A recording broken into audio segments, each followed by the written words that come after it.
लग्नानंतर होईलच प्रेम या मालिकेत आज आपण पाहतो की नंदिनी मानिनीला हळुवारपणे विचारते, आई, कुठे बाहेर चाललात का? यावर मानिनी सुनीताच्या कॅफेमध्ये काव्य आणि तिच्या बॉयफ्रेंडला बघण्यासाठी निघालेली असते, पण ती नंदिनीला खरं सांगत नाही आणि खोटं बोलते. हो ग, एक महत्वाचं काम आहे, तेवढं करून येते. तुझं काही काम होतं का माझ्याकडे?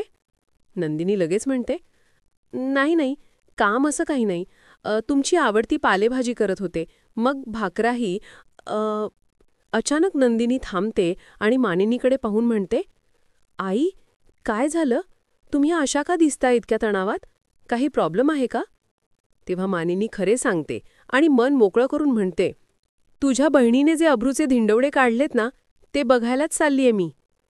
हे ऐकून नंदिनी थोडी स्तब्ध होते. तिला कळत नाही की आई एवढ्या का त्रस्त आहे.